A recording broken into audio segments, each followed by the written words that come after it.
Okay, so we have our model classes, right? We even have navigation properties in place so they can relate to each other, right, in their parent-child relationship. Now let's see what we can do with them, right? In order to talk to a database, though, through Entity Framework, we need what is called a DbContext. It's like our telephone for calling up the database. Anything we want to do with the database, we have to go through a DbContext. Truth is, there is one in our system already, right?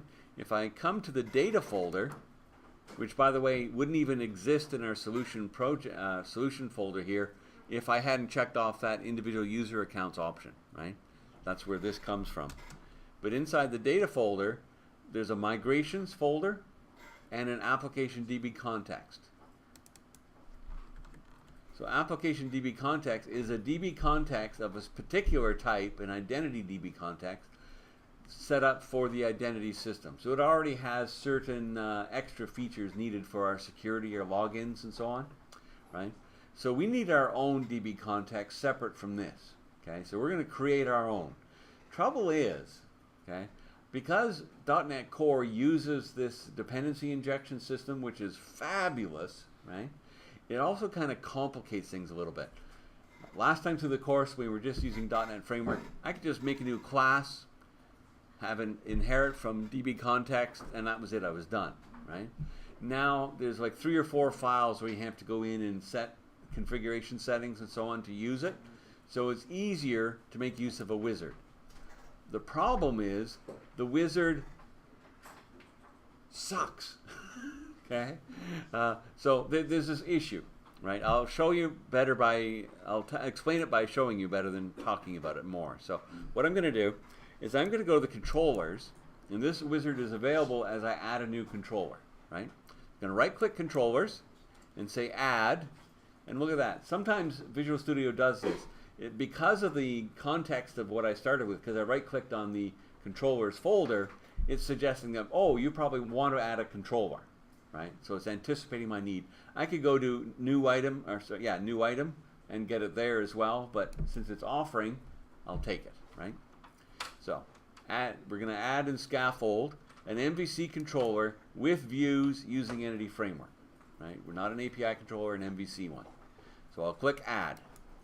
Now that gives me this dialog box where I can get to the wizard I really want to run. What I really want to run is I want to add a new data context. I have to have a context so that my doctor-patient tables can talk to the database.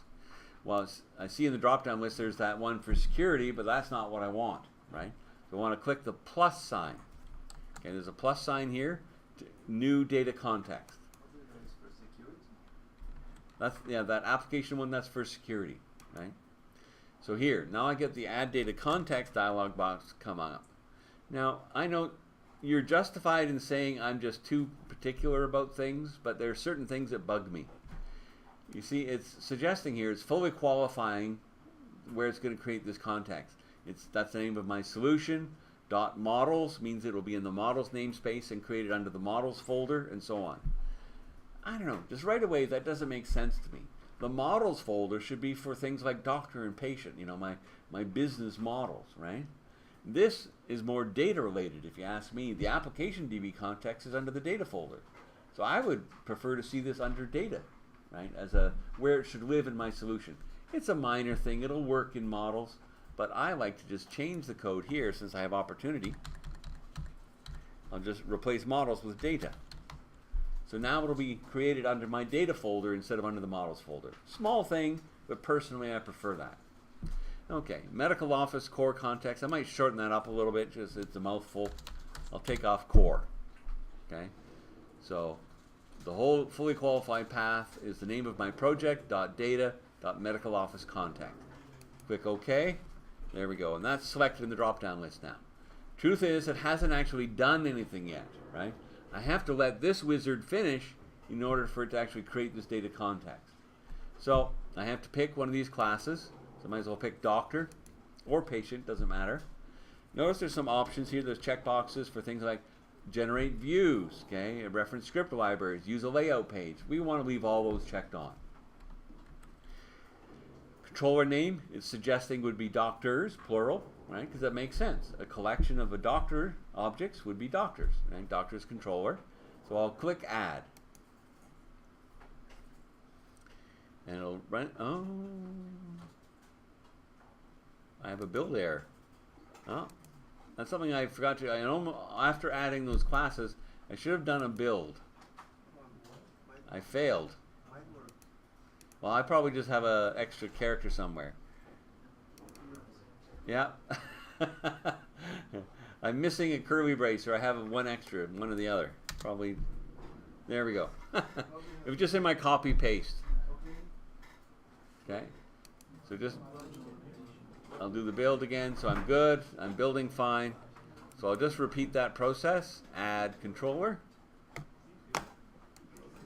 Oh, it's still building. Sorry. There we go. Add controller, MVC with all the goodies.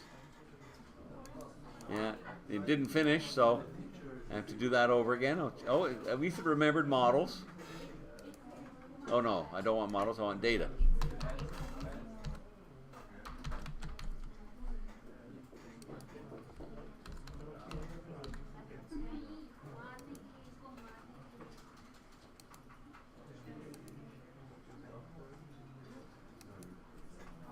It's funny that I forgot to build because last class I went through the same demonstration. I stood up here and preached for a while about how it's important to build regularly as you're adding model classes and so on. Okay, so it's done. All right, so that finished now. So I have my new doctor's controller and so on. But let me draw your attention to this. Here's my medical office context. See, it's nicely created under my data folder because that's where I told it to be, right? So what we have in here, we have in the constructor, really it's just basically setting it up for the dependency injection, and it's going to go find its connection string, right? I could point out where that is, but I'll do that in a second. And here is a public DB set. So a DB set is really just entity frameworks type of collection, right? A DB set is just a collection of objects where it has the ability already to add, remove, and so on. All of our CRUD operations are built into it. Okay, so that's the collection we want to be using with Entity Framework. So it's made a collection of doctor objects. By the way, it's fully qualified this, and I don't know why it does. It just clutters up the code if you ask me, because I do have a using up here for the models folder, right? So I don't need to have it fully qualified. So a DB set of doctor objects called, and here's my I just don't understand why this wizard is so silly, right? A collection of doctor objects and is calling the whole collection doctor. I know it's a little thing, and it can work, but to me it's just wrong. Like if I have a collection of books sitting on the table, I don't look at that and say, that's a book, right? It is books, plural, right? Just silly. So this should be doctors, okay? A collection of objects should be plural. That's just what I believe. It's my personal belief, but I'm going to stick with it. So I can fix it right here. Only problem is I'll save that.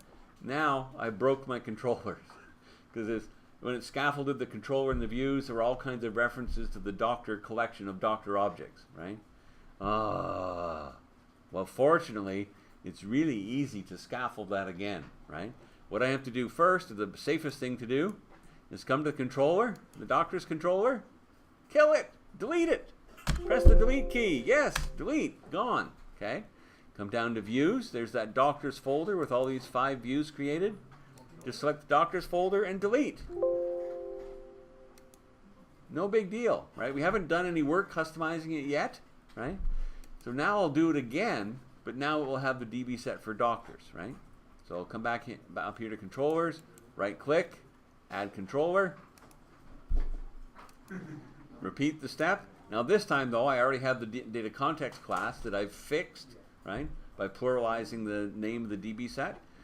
I can select doctor, doctor's controller, that's good, click add, and it will scaffold it using the name, pluralized name of the collection of doctors nicely.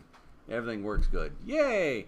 Okay, I know it's an extra step I'm asking you to do, but I just cannot get my head around calling a collection in the single as opposed to the plural reference, right? It'll fill it in automatically when you select the class up top. Okay. All right, so that's good for that. Now let's get back to this context, because obviously we want to do patients as well, Okay? So I can manually do that. Let me just do my prop, tab trick. So I'm going to add a property for the DB set of patients. I can do that manually. DB set of patient objects. I'll tab over and I'll call it patients.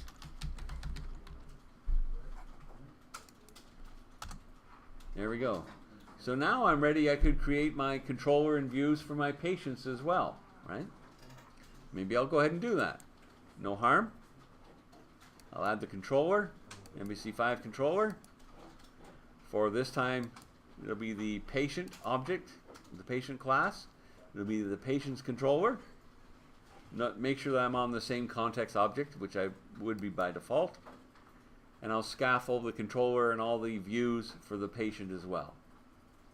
Okay, so I'm almost done. I'm almost ready to go. But there's an issue, right?